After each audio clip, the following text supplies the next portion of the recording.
Welcome everybody, and thank you for joining the session on the new. Bem-vindo a todos, bem-vindos a essa sessão sobre a comunicação sobre o progresso, uma apresentação sobre a sessão de governança. Meu nome é Bernard Freit e eu sou diretor de...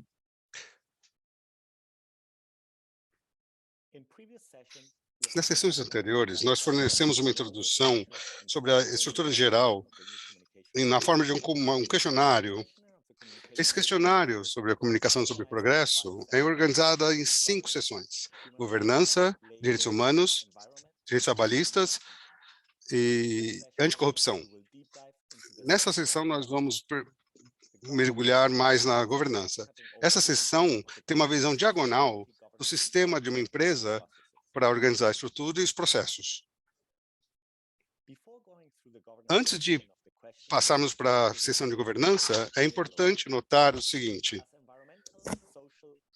conforme os riscos econômicos, de desenvolvimento e governamentais estão muito interligados, isso se estende até a governança da empresa.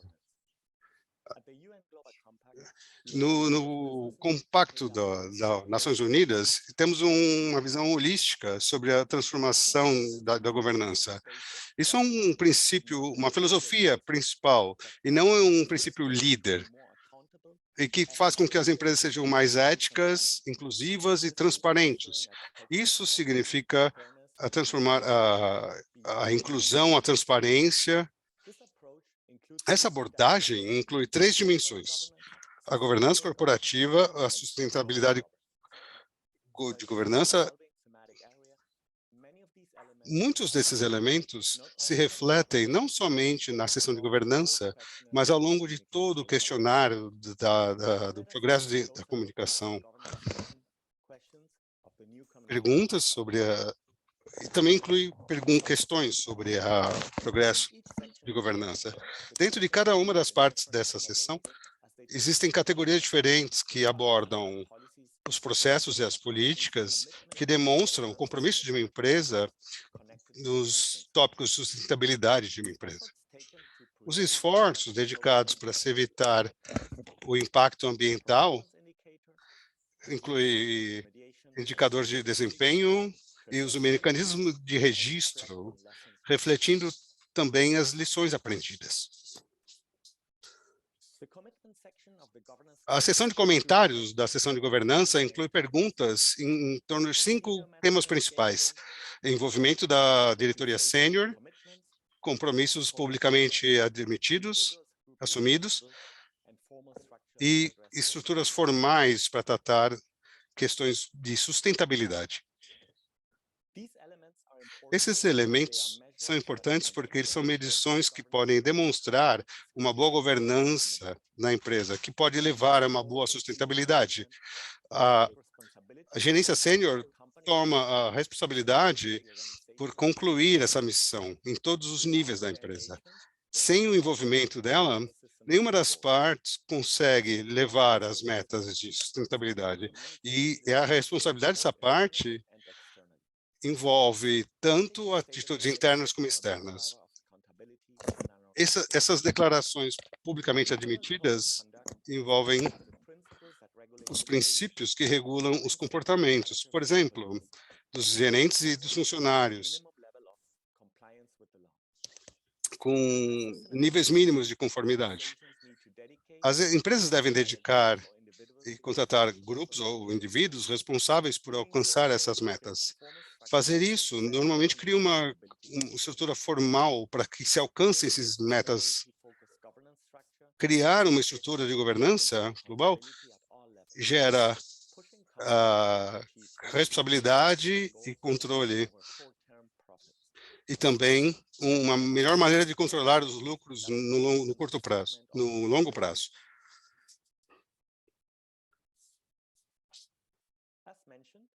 Como mencionado, um elemento principal para se alcançar as metas de sustentabilidade de uma empresa tem a ver com o envolvimento do conselho. Nossa primeira questão trata de os principais identificadores para o envolvimento da alta gerência. Isso envolve os relatórios anuais sobre sustentabilidade da empresa. Eles estão disponíveis como documentação em relatórios ou declarações. Ou, por exemplo, se se a administração assina ou a gerência sênior pode permitir que a equipe sênior que se reporta a uma empresa de pequeno porte. Essa questão, a empresa possui uma declaração publicamente declarada sobre esses tópicos.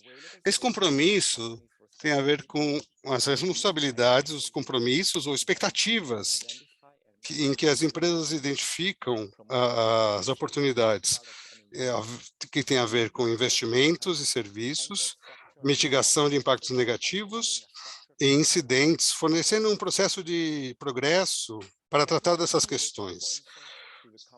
Eles podem ser feitos publicamente disponíveis num site ou internamente pela liderança da empresa.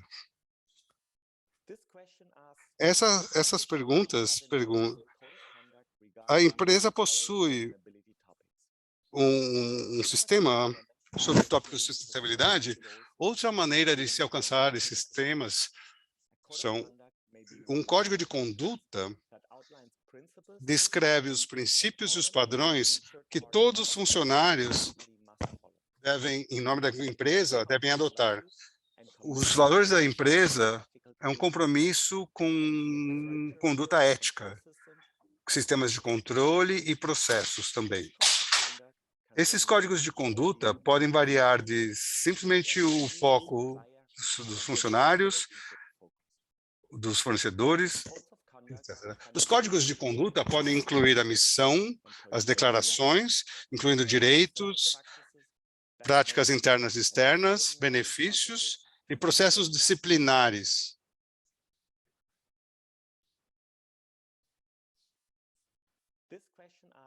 Essa questão, a empresa indicou um indivíduo, um grupo responsável para cada um dos seguintes tópicos de sustentabilidade.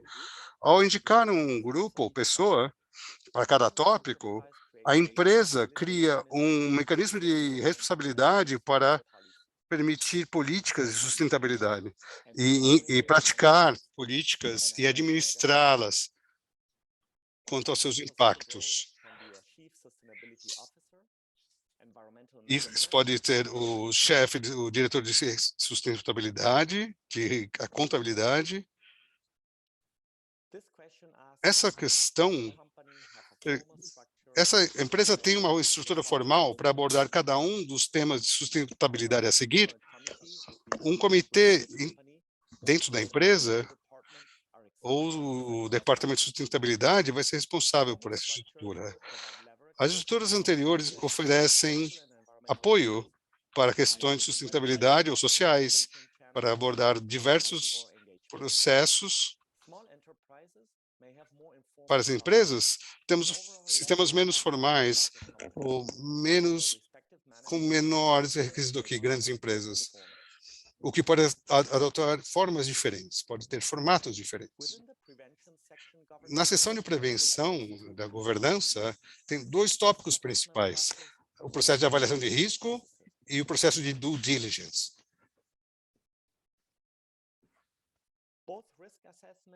Tanto a avaliação de risco como o due diligence são importantes para uma empresa.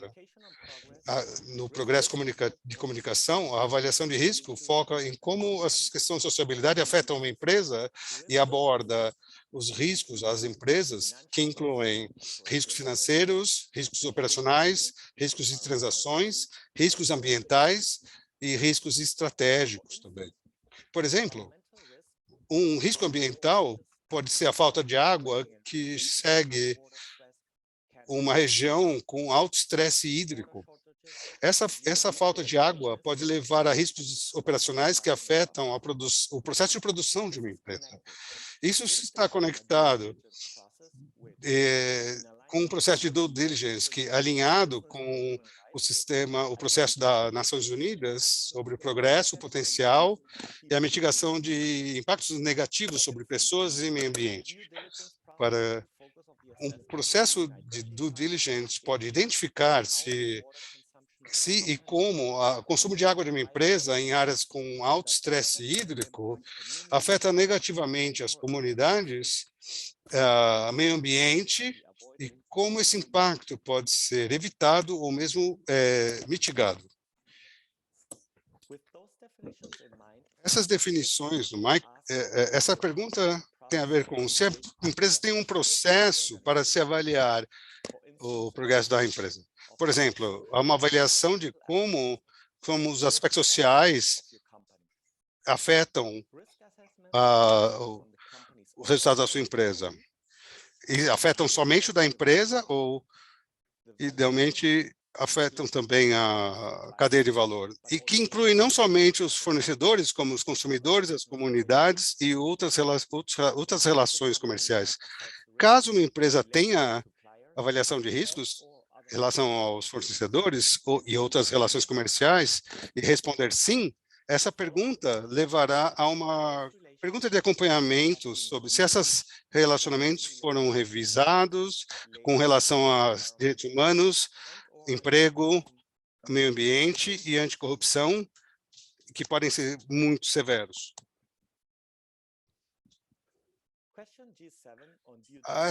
Essa próxima questão sobre due diligence pergunta se a empresa tem um processo que pode estar focado no identificar, mitigar, como a empresa enfrenta os impactos negativos sobre as pessoas. Isso se alinha com o conceito de due diligence dos princípios sobre direitos humanos também.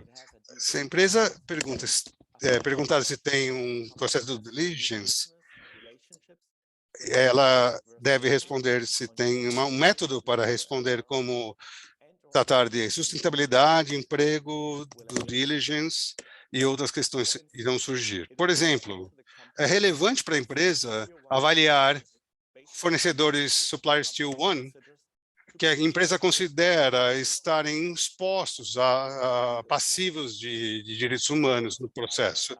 Os fornecedores tier 1 são fornecedores que têm um contrato de fornecimento. Ter tanto o processo de avaliação de riscos e due diligence facilitam a gestão. Especialmente no final do Compact, vamos abordar os efeitos sobre as pessoas e o meio ambiente. Essa pergunta tem a ver com... Essa pergunta diz: existem algum processo pelos quais os membros de uma empresa podem levantar preocupações sobre a conduta da empresa? Mecanismos internos de relatoria da empresa podem levar a má conduta e a denúncia de má conduta, inclusive a responsabilidade criminal ou mesmo perdas financeiras. Esses mecanismos permitem que a equipe fale sobre condutas ilegais ou outros temas e a capacidade de resposta dessas empresas. Responder assim a essas perguntas vai levar vocês à próxima pergunta, que detalha outras questões relativas aos processos preocupantes para a empresa. Esse processo deve ser comunicado a todos os funcionários nas línguas locais, incluindo mecanismos que podem levar à repetição, né, à procriação. E incluindo também um mecanismo de denúncia, né? As perguntas incluem um link relativo ao pagamento de executivos, desempenho de sustentabilidade e a composição do conselho administrativo. Esses elementos são importantes para elevar o desempenho de sustentabilidade de uma empresa. O pagamento dos executivos pode ser um início para elevar o desempenho de sustentabilidade. A remuneração pode envolver a composição do conselho pode levar a um melhor desempenho de sustentabilidade do conselho e da empresa. A questão G10 Pergunta sobre as conexões entre o pagamento de executivos e o desempenho de executivos, entre diversos temas.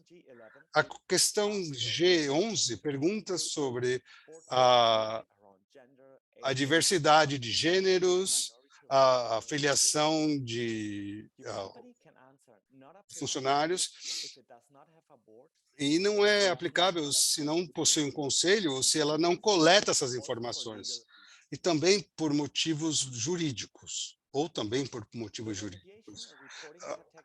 A categoria de remediação e relatoria envolve questões relativas ao desempenho, prevenção, relatórios sociais e relatórios de dados.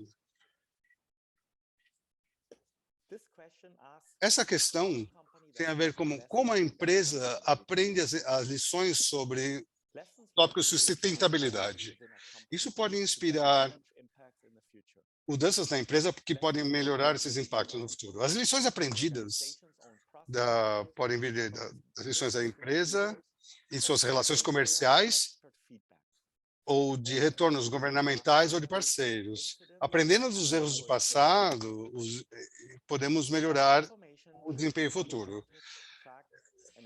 Isso deve ser documentado e levado adiante. Isso se trata de um processo que, para descobrir a causa raiz de um processo, para identificar soluções apropriadas. Uma análise da causa raiz visa descobrir as causas raiz do problema geral, não como causas imediatas ou momentâneas. Essa pergunta tem a ver se a empresa produz relatorias de sustentabilidade. Esses padrões de regulações de sustentabilidade podem reforçar a qualidade e a comparabilidade desses fatores, aumentar a transparência e aumentar a transparência. Esses padrões incluem o GRI, e exemplos dessa regulamentação incluem o relatório de sustentabilidade,